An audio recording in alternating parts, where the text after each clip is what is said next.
Bonjour à toutes, bonjour à tous. Aujourd'hui une nouvelle vidéo sur la chaîne Le Garage PTS, vidéo qui va être un test d'un véhicule qu'on n'a jamais encore testé. On a testé plusieurs de ses concurrents à ce véhicule. Aujourd'hui on va donc tester le monospace compact de Toyota de la fin des années 2000, puisque ce Corolla Verso a une carrière de 2004 à 2009.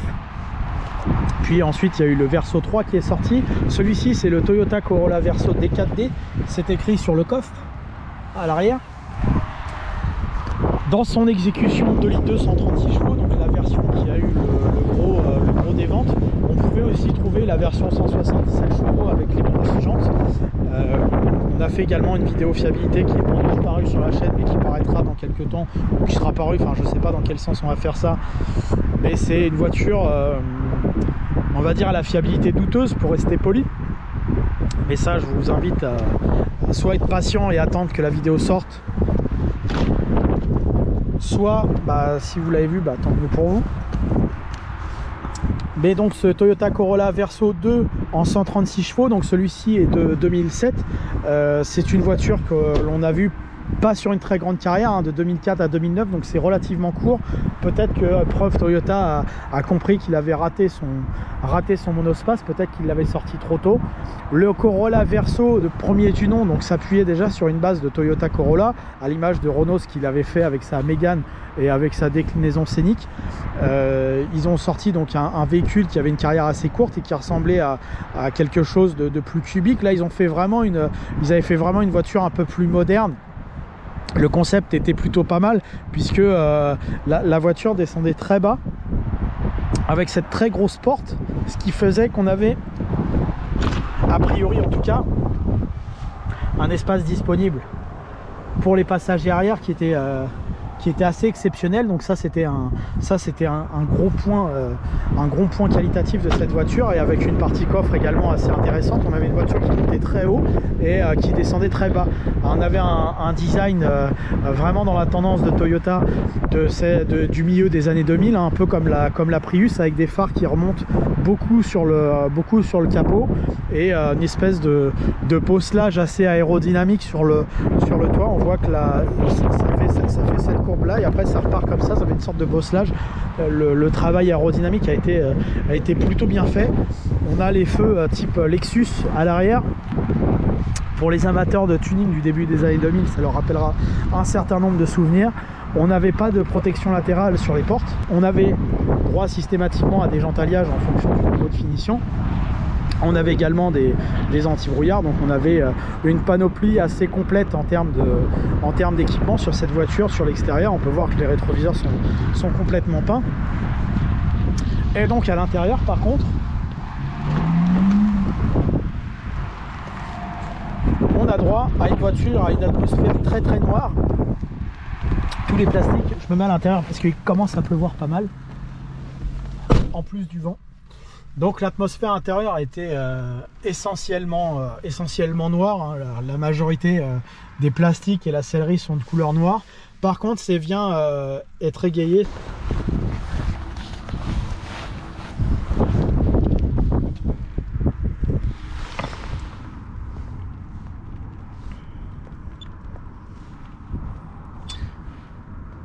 Ah, je suis pas sur le bon mode, voilà.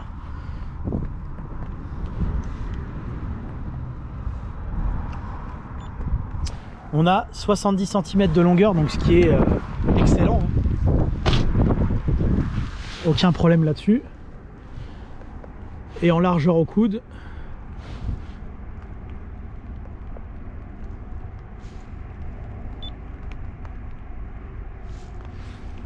on a 150, quasiment 149.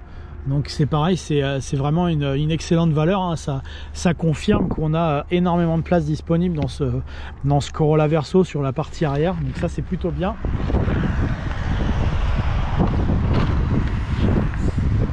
Je dirais même plus, c'est même très très bien. En largeur minimum,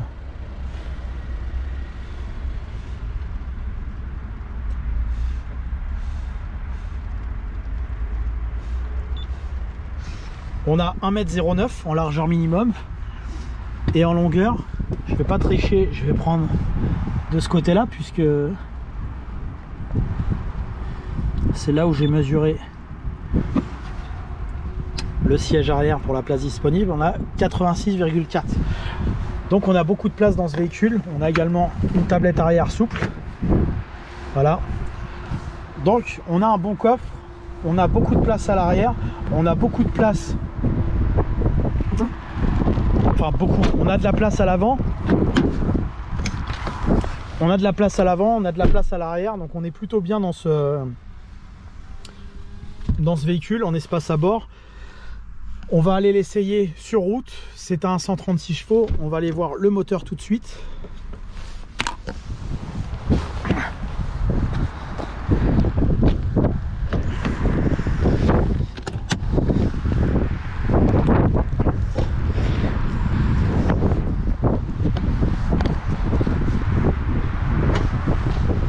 Donc c'est le 2,2 litres D4D de chez Toyota, il fait 136 chevaux, c'est accompagné d'une boîte à 6 vitesses manuelle. En termes de fiabilité, c'est une très mauvaise voiture, mais on va aller voir sur la route si au moins il sauve l'honneur, ce moteur, pour voir s'il est de qualité de ce côté-là. Cette partie centrale de tableau de bord grise et bleue, assez outre-mer, assez pacifique. Le rappel au niveau des compteurs également. On a cette espèce de bleu-vert qui nous fait voyager un petit peu, qui est plutôt agréable. Voilà, quand on met en route le véhicule, on peut voir que les compteurs s'allument avec ce couleur un peu. Il y avait un espèce de bleu-vert comme ça sur les Peugeot 307 break, les premières séries, on pouvait avoir cette couleur-là. Et bah donc ils ont mis cette couleur-là sur les compteurs, c'est plutôt original. Et puis bah, ce rappel, comme je disais ici. Après, les vitres électriques sont placées très haut sur la porte, hein. C'est 4 commandes toutes noires, on ne voit pas grand chose. Le blocage des vitres également ici. On a droit à un volant cuir sur cette version de Corolla. Je mettrai en titre le nom de la version, j'ai oublié, c'est Linea Sol je crois, de mémoire le nom de la finition. Donc en gros c'est la finition intermédiaire, c'est le milieu de gamme. Il devait y avoir la Terra en bas de gamme, la Sol, et ensuite j'ai oublié le nom, mais c'est parce que j'ai un trou de mémoire là tout de suite. Donc on a droit, en plus des 4 vitres électriques, on a les rétroviseurs qui sont électriques, on a le régulateur de vitesse, on a le volant cuir, on a les commandes au volant, on a les phares, les essuie-glaces automatiques, on a un radio CD MP3. Donc aujourd'hui c'est un peu désuet, mais à l'époque d'avoir le MP3 dans son poste d'origine, c'était quelque chose. On a la climatisation qui est automatique avec un réglage séparé gauche-droite. On a un système de double boîte à gants plutôt original, ça permettait de mettre un double rangement. On a un anti-patinage désactivable avec le petit bouton que l'on trouve ici. On a 2 accoudoirs, donc on a une voiture qui est plutôt correctement équipée. 3 porte-gobelets, comme ça si vous avez soif, bah, vous pouvez mettre 3 belles canettes ici. Donc ça c'est l'Amérique. Et après bah, sinon l'environnement à bord de cette voiture est plutôt pas désagréable. Le siège est plutôt confortable, on est plutôt bien installé sur cette voiture. Par contre, ce qui était assez étrange et ce qui tranchait un petit peu avec le Renault Scénic 2 par exemple, c'est la surface vitrée qui est très faible. Le pare-brise est assez petit, ce qui est étrange pour une voiture familiale. Le pare-brise est assez petit. Et également les surfaces vitrées, je vais mettre sur cette partie là, la surface vitrée est petite, la porte elle remonte assez haut et la vitre est assez petite, donc ça renforce le côté noir à l'intérieur dans la voiture. Heureusement que les ciels de toit sont de couleur claire chez Toyota, ce qui compense un petit peu en termes je dirais de clarté dans l'habitacle. Par contre pour le reste, en termes de là voilà, c'est ce que je vois, donc la visibilité est pas forcément mauvaise, mais c'est vrai que pour un monospace les fenêtres les surfaces vitrées sont petites. Et heureusement on a une 3e fenêtre dans le coin pour réduire un peu le montant, parce que sinon on n'y verrait quasiment rien du tout. Et la vitre tout à l'arrière. Donc ça c'est la visibilité qu'on a quand on regarde au niveau du conducteur. Et après bah, au niveau de la position de conduite, donc là j'ai pas le genou qui touche, on a le levier de vitesse qui est surélevé. j'ai un accoudoir qui est plutôt bien placé, donc la position de conduite est assez idéale, hein. On est tranquille, hein, pour un monospace, on est plutôt bien, on n'est pas assis trop haut, donc ça c'est plutôt pas mal en termes de position de conduite. En termes de qualité de siège, on est bien. L'accoudoir aussi, on peut l'enlever, on peut le remettre, c'est bien aussi de ce côté là. Donc la position de conduite est plutôt bonne. On va regarder à l'arrière pour voir comment ça se passe, mais a priori, de ce que j'en disais tout à l'heure, c'est que on a une très grosse porte, hein, on peut voir là ici, maintenant qu'on a installé à l'arrière. La porte est très très grosse. La particularité de ce véhicule, enfin l'une des particularités, c'est qu'on avait le siège réglable en plusieurs positions. Là vous voyez, je pouvais le mettre relativement droit ou je pouvais me mettre relativement couché. Donc là je suis assez couché. Donc il suffisait de tirer sur la poignée. Et après je pouvais régler mon siège un peu comme je voulais. Donc si je voulais pas être trop couché, je me mettais comme ça. Donc je perds un petit peu en longueur disponible. Vous voyez là, la différence, c'est que là on a le siège en position la plus couchée possible. Là on a une position un peu plus droite en fonction de ce qu'on veut comme position de siège.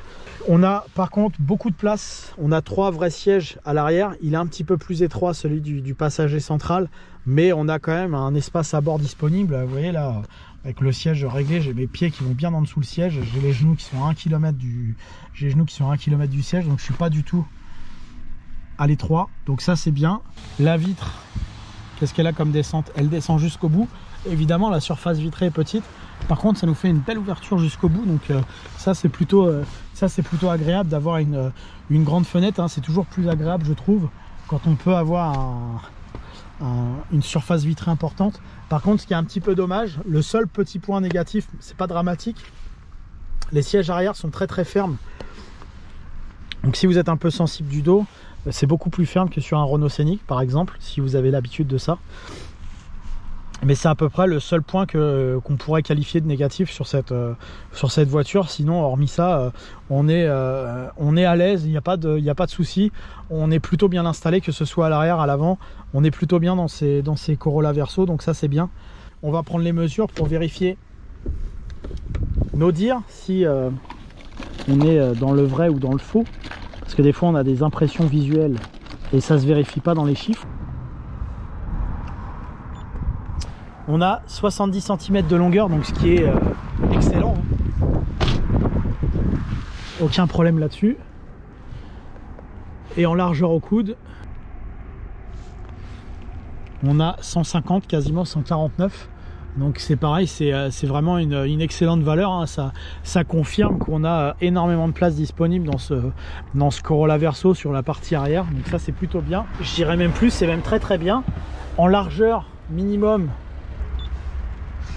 on a 1,09 m en largeur minimum.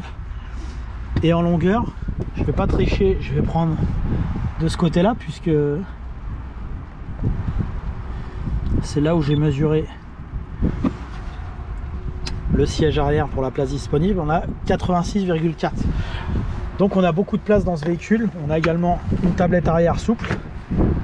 Voilà. Donc on a un bon coffre. On a beaucoup de place à l'arrière. On a beaucoup de place. Enfin beaucoup. On a de la place à l'avant. On a de la place à l'avant. On a de la place à l'arrière. Donc on est plutôt bien dans ce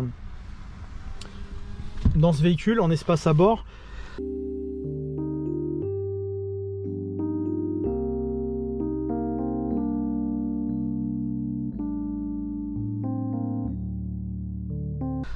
On va aller l'essayer sur route. C'est un 136 chevaux. On va aller voir le moteur tout de suite.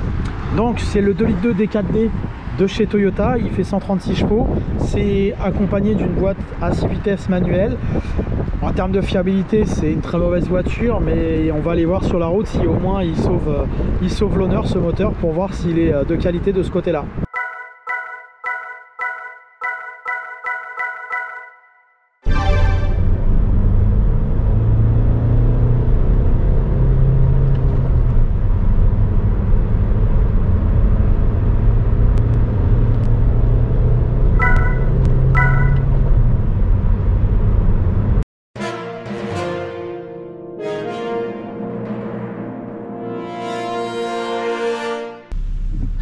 nous voici au volant du Toyota Corolla Verso 2 litres 2, 136 chevaux, comme je le disais tout à l'heure.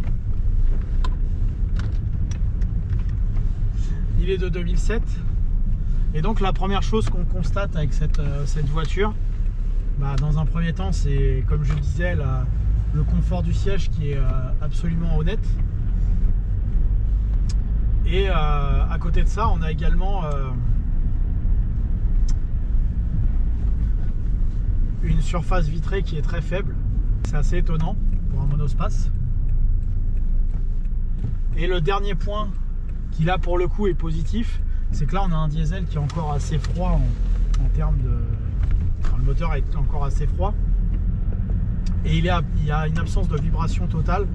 Donc ça c'est plutôt bien. On l'entend très légèrement au ralenti. Mais c'est tout à fait acceptable. Par contre,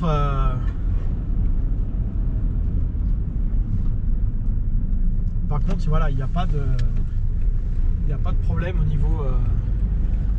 au niveau sonore, et au niveau vibration, on est bien. On est plutôt gâté de ce côté-là.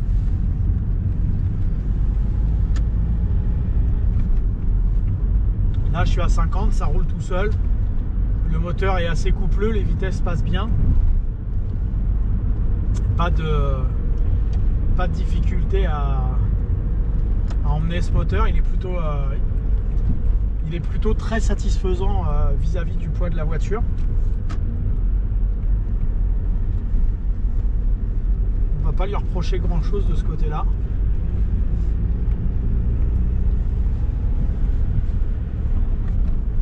Et même en réaccélération, il n'y a aucune vibration, c'est bien. Très léger claquement à la réaccélération, mais bon, voilà, c'est à peine perceptible. On n'a pas de radio, on n'a rien là, on roule comme ça. Donc l'agrément moteur est plutôt très bon. La direction également est très bonne sur cette voiture. Le feeling est intéressant, la direction assistée hydraulique, elle est suffisamment lourde. On a de la consistance, c'est bien. Quand on a un volant trop léger, moi je trouve pas ça très agréable.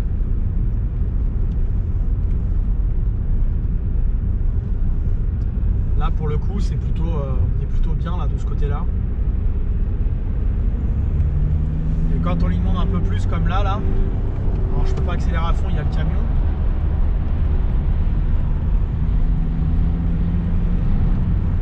Mais la puissance est suffisante.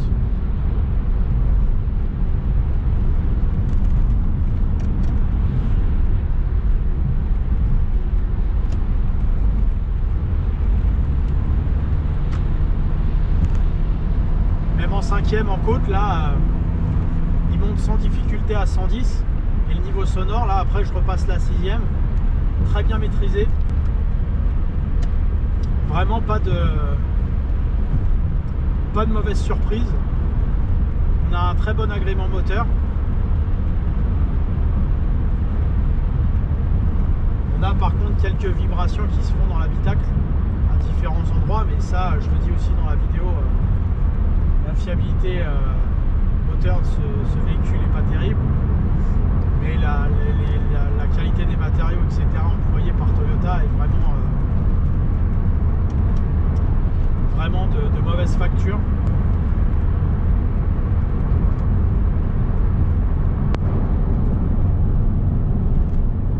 Le freinage également n'est pas désagréable. Il y a une attaque assez progressive.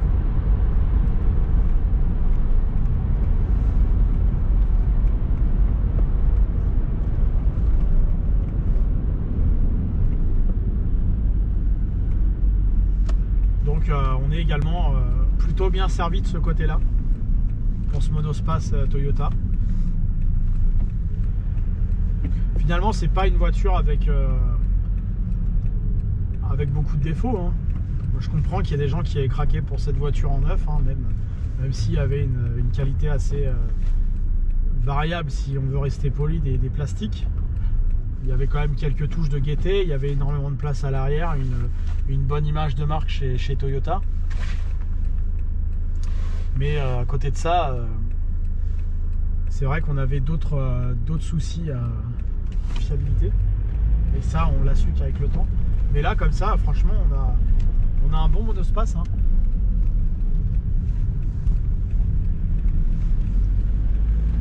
Sur la voiture en elle-même, les seuls défauts réels qu'on pourrait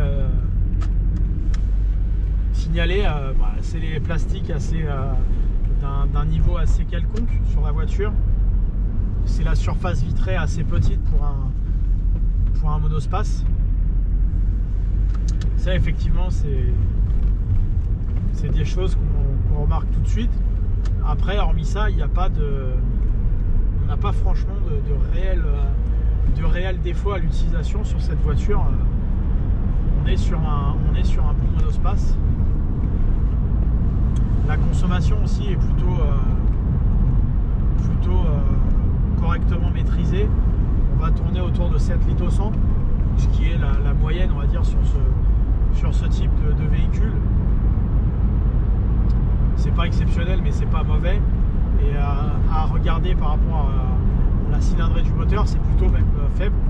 C'est plutôt la consommation d'un 1,9 litre, 2 litres. Là, on a 2 litres 2, donc bon, c'est plutôt pas mal, même à... Donc l'agrément est bon hein, de cette voiture. Même il y a niveau sonore et tout, franchement, il n'y a rien à dire. Et après, bon, on invite à voir la vidéo fiabilité hein, qui est sortie ou sortira.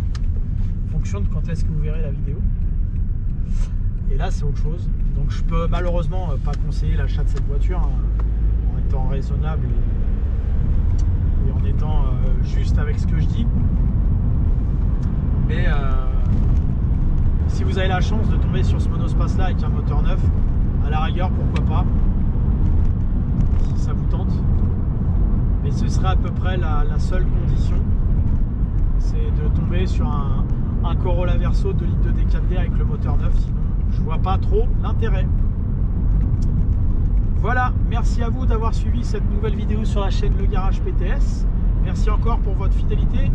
N'hésitez pas à vous abonner, à aimer, à commenter Le Garage PTS sur Facebook, YouTube et Instagram. Merci à vous, à bientôt.